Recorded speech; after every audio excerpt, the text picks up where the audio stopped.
Hey, what's up guys, Sir Emanon here, and welcome to another video. So this is going to be the return of the Inside DB Rated series, as some of you guys have requested recently. So we're going to be watching a match between Beetrooper versus Heroes, so it should be pretty interesting. So let's get started without any further ado. So we're going to go ahead and see Beetrooper taking the RPS win here, and they're going to be choosing to go first in this matchup here. So their opening hand going first is going to contain a copy of Sting Lancer, Beetrooper Descent, Imperm, Ash Blossom, and Retaliating Sea. So this is a list that I assume is pretty similar to Herman Hansen's build that topped the EUICS pretty recently. So focus on Enforcer plus like interruptions through Sting Lancer, Retaliating Sea, Sting the Poison, etc., and just a ton of hand traps. And then the Hero's opening hand going second is going to be Nibiru, Increase, Gamma, Solid Soldier, and a Psychic Soldier that rides into battle against the Security Forces on Currents of Lightning using an autonomic amplifier called Slyframe.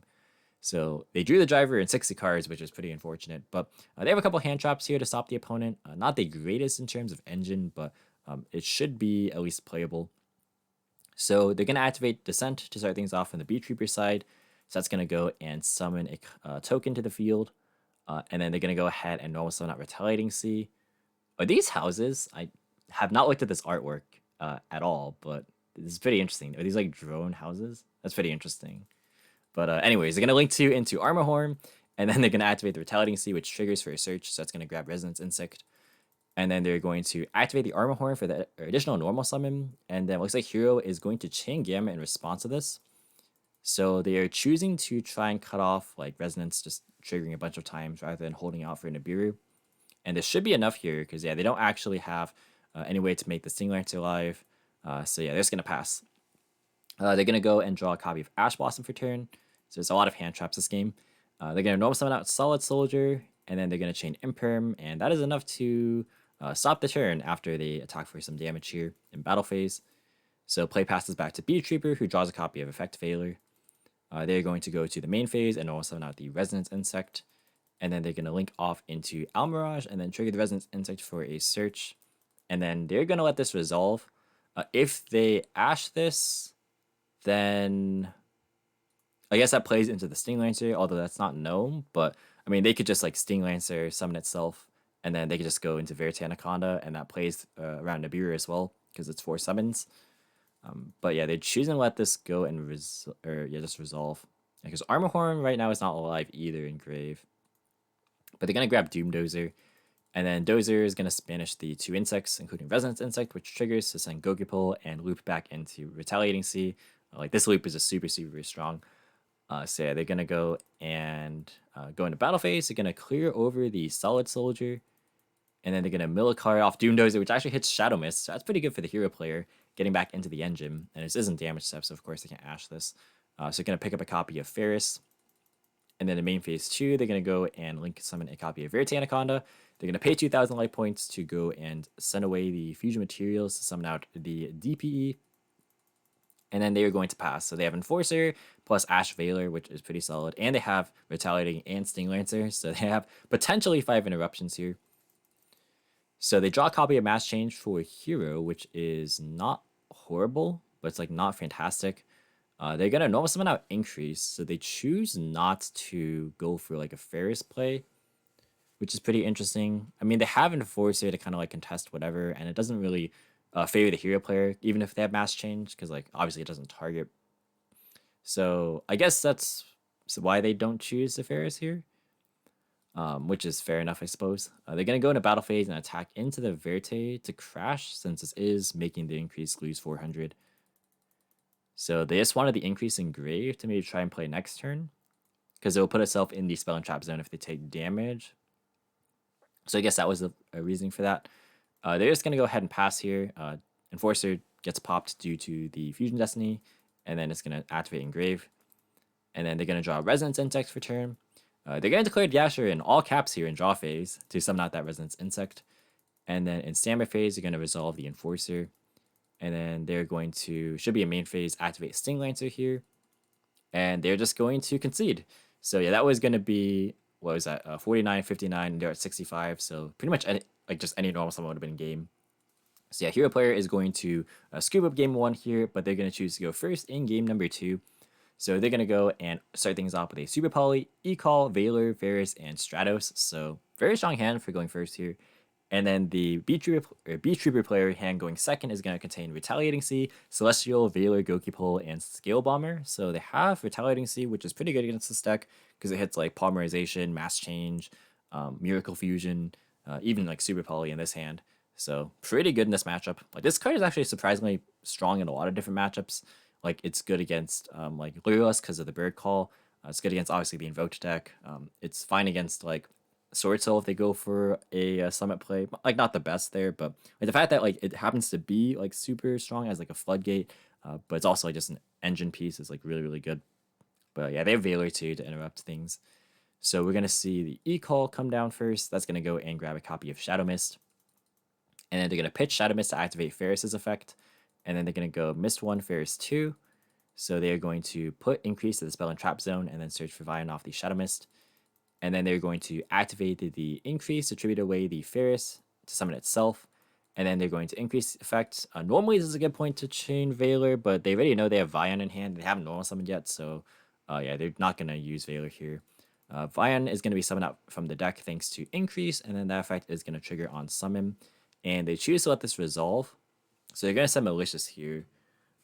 So the first effect is a hard once per turn, so I guess they just want to hold this for a later point. Because yeah, I guess they chose not to value deny malicious that highly, which is pretty interesting. So they're gonna go ahead and activate the Vion to banish Ferris, and that's gonna search for Polymerization. This they definitely want to have in their hand, just so it turns on Retaliating Sea. So yeah, maybe that's why they also chose not to Veiler it, which is I guess reasonable because they wanted to like get more value.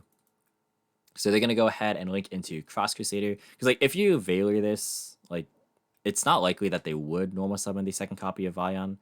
I mean they could if they really wanted to get Polymerization, but like that's kind of a gamble. So they want like the guaranteed like again value off retaliating.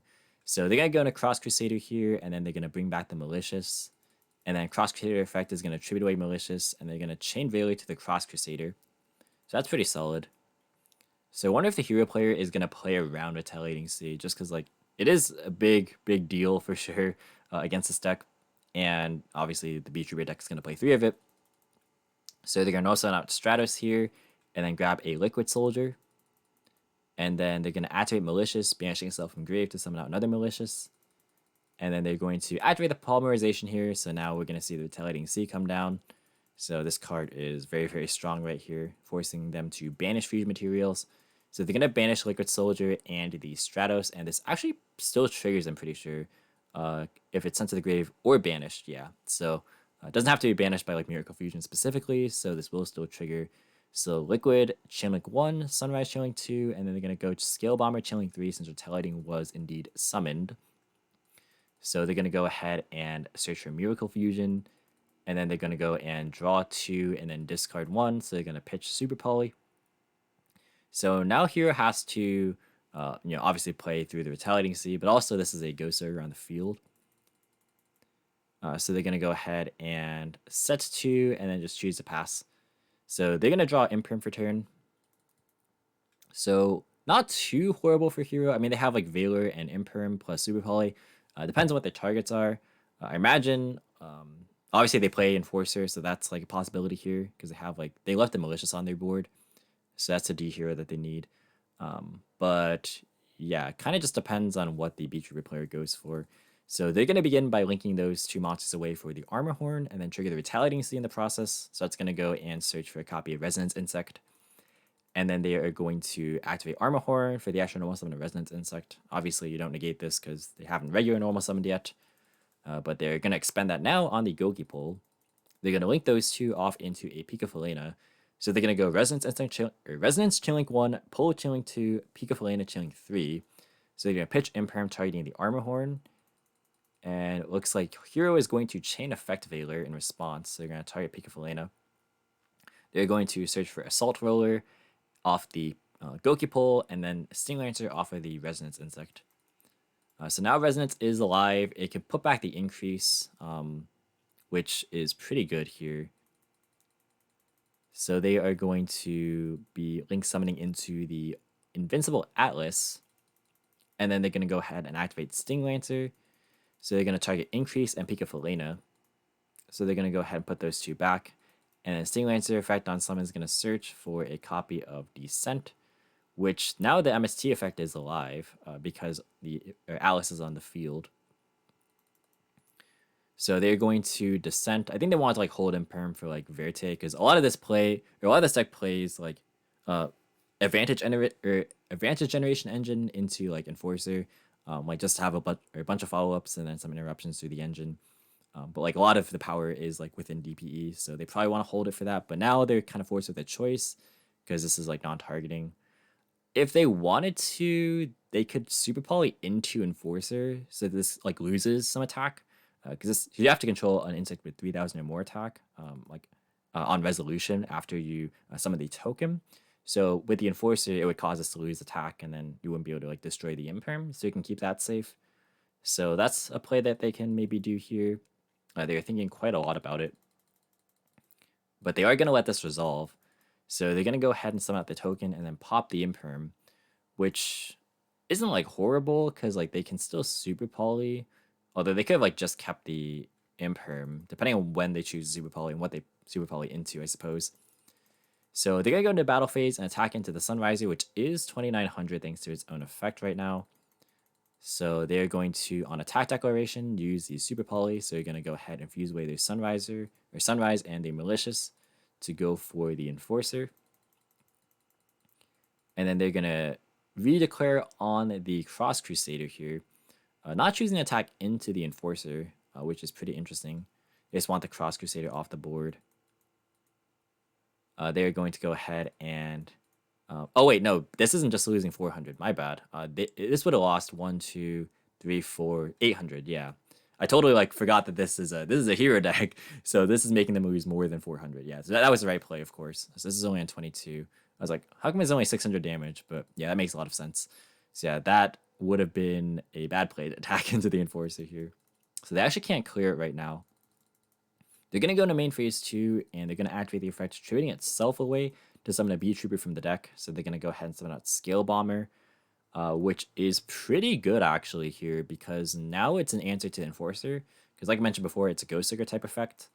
So as long as they keep another insect on their field at all times, whenever the Enforcer tries to activate, they can just chain the Scale Bomber so that this gets off field, and it can't pop a card in their own field. Therefore, it won't be able to like fully resolve to pop the opponent's cards either. So that is a pretty good answer to that. They are going to go ahead and Atlas here to banish 3, including Resonance Insect, so that's going to trigger. So they are going to now send a copy of Sting the Poison. So they're going to go for a Seraphim play, probably. So they are now going to Link Summon into the Seraphim Papillion, and they're going to activate the effects to gain counters. And now they're going to Special Summon out Assault Roller by banishing out Gokipole. And here they're going to Link Summon into Verte Anaconda. They're going to try and activate Enforcer on Summon, but of course they're going to Scale Bomber, and that is going to answer that quite nicely. And they also knew the card in hand the whole time, because the Vine was searched off the Shadow Mist initially, so they didn't have to fear like Nibiru or anything.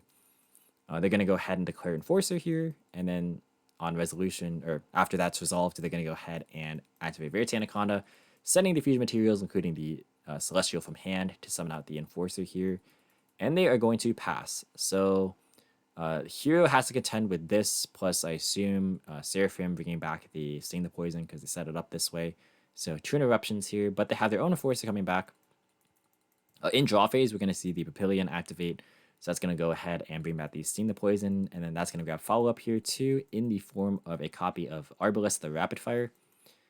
So yeah, this is now a negation. Let me just reread this real fast. It has to tribute another insect monster, so it can't tribute itself. But this is pretty good. It's not actually the best answer to Vion, however, since the Enforcer is still here. Yeah, because like if they would ever like try and negate Vion, they could just chain Enforcer to get the Vion off the field, so it's always resolving. So yeah, and also like if you use Enforcer in the standby phase, then they just chain their Enforcer and they pop the Sting the Poison anyways. So yeah, I think actually Hero is not in a bad spot here, because like even though it's 2 interruptions, they can play around this pretty well. So they're going to also out the Vion here, and then they're going to activate Enforcer in response to the Vion. So they're just trying to either clear the board or just like trade Enforcers here. And the hero player doesn't even want to do that to chain their enforcer in response, because if they do, they will just have like one monster, or they'll have no monsters actually. Yeah, at least this way they get to keep one body. Assume that they pop the enforcer, which they do. So they're gonna go ahead and resolve. They need to resolve their Valiant first. So they're gonna send a Destiny Hero Denier to the graveyard, and then it's gonna be the hero player's enforcers chilling 1, and then the Beetrooper's enforcers chilling 2. They're gonna go to battle phase, so they're gonna just attack over the Sting the Poison right here, just so they don't have to deal with it. And then in main phase 2, they can activate Denier since they have a D hero in their graveyard. So they can summon it, and then they can put back the Banished Malicious if they want to, and then summon out Malicious and keep going, which is pretty good. So yeah, they're going to summon out the Denier, activate the effect. That's going to go ahead and put Malicious back, and then they're going to be thinking. They're going to activate Malicious, banish itself to summon out Malicious, and then they're going to Tribute for Plasma. Okay.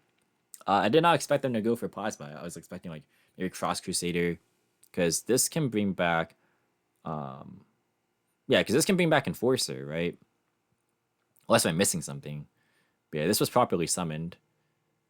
So yeah, they could have brought back Enforcer if they wanted to. I mean, I guess this is coming back anyways, which is fair. So there's not really a whole lot of a point in doing that. I'm just trying to think if a Cross Crusader would have done anything that would have gotten them extra pluses. Maybe not. I'm not like a seasoned hero player by any means, but they go for this instead. So they're going to go ahead and take the Papillon.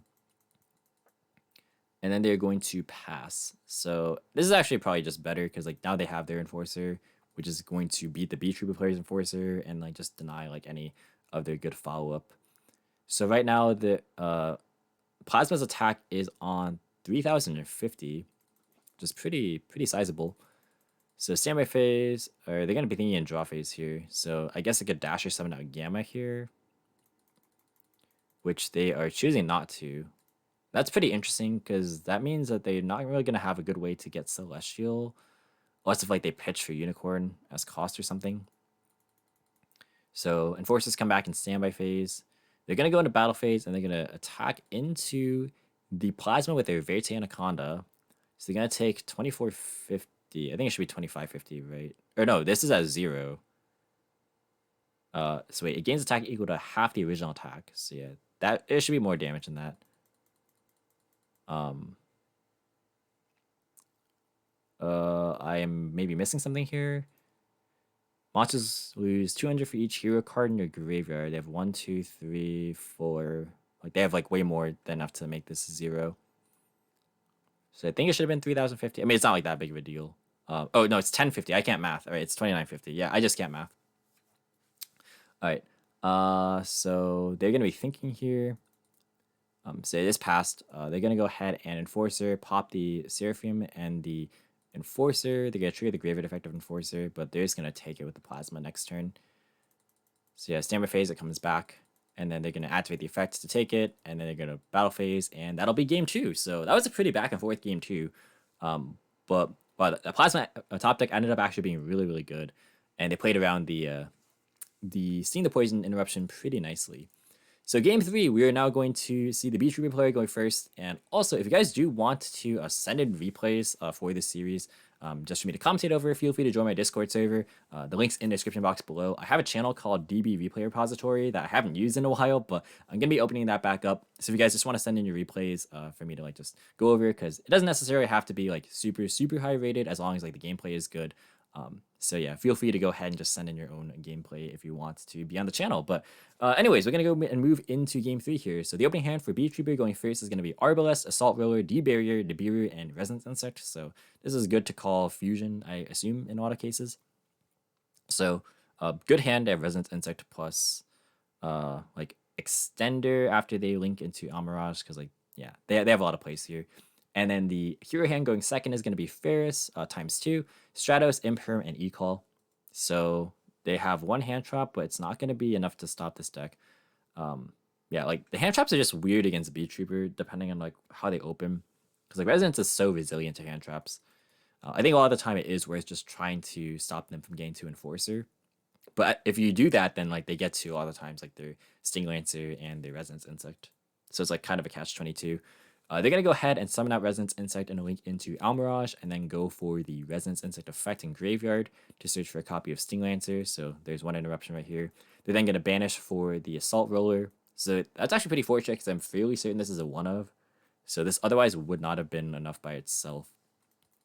Because they drew the other one of, which is not what you want to see right here. But they get to trigger the Resonance Insect to send Goki Pull and search Retaliating. Yeah, they get both of these interruptions anyways. And it's not like this was really hand trappable by Imperm anyways. So they're going to go and link into Verite Anaconda, and then they're going to activate the effect, pay 2,000, send Fusion Destiny, they're going to chain Imperm. And then they're going to pass on D-Barrier, Nibiru, Sting Lancer, potentially, and Retaliating Sea, potentially. Both of these are very highly likely to be live.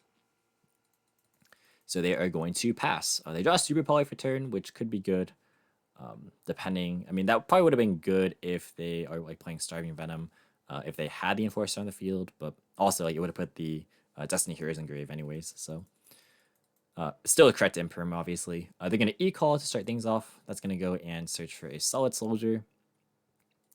So if they get Impermed on this, they still have plays because they have Ferris. So it's trying to bait here. They're going to go ahead and normal summon out Solid Soldier, activate the effect to summon out Stratos. And then Stratos' effect is going to activate. They are thinking of which effect. So they're thinking like if they need the resource or if they just want to like go for the back row. So was that a thinking emoji? Is that new? I have never seen that before. But they're going to go ahead and Stratos to pop the D-Barrier, which they will chain. So that's going to go and call Fusion. So interesting now this Super Poly's turned off for the turn, and the polymerization plays, of course. They're going to Ferris pitch Ferris, and then they're going to activate the effect on field to equip Increase. And this is now summon number 4. They're going to go ahead and increase to summon out Vian, and now the opponent can just drop Nibiru whenever they would like to. They're going to go ahead and Vian to send Malicious. They're thinking here, if the Nibiru here, there's like one unknown card, but they already normal summoned. So it's like Malicious is like the only known extender here. So like maybe it's worth it just cut off polymerization access. I mean, even then it's not like that good because they're under D-Barrier. I suppose like the D-Barrier in a way kind of conflicts with the Retaliating Sea in this hand, but like it's not like they need to summon Retaliating Sea this turn. They're going to Nibiru here, so they're going to attribute away the entire field, and they're going to summon out the token. They are going to summon out Sting Lancer as well. So that's going to just put back the Malicious. I totally forgot about this, actually. So they're just going to put back Malicious. And they can put back... like they can put back Verite if they want to. Just to like, try and go for it again. They're going to put back Mally and Assault Roller. Wait, does that just put back an Insect? I'm probably just trolling by saying that. Yeah, target Insect in your grave. Imagine if you could put back Verite. Yeah. But they're going to put back the... I believe that was the Assault Roller. And then they're going to pick up a copy of Descent. I think they accidentally put this to the top of the deck. Okay, yeah. Oh, or were they just drawing their card? I mean, it didn't matter because they didn't have any plays anyways. But yeah, that is going to be the end of the match. So Beetrooper taking that one down 2-1 up against Heroes here. Pretty interesting. We got to see both decks kind of pop off a bit here. Like the Beetrooper deck is really, really like scary just because of how many monsters they can churn out in a given turn.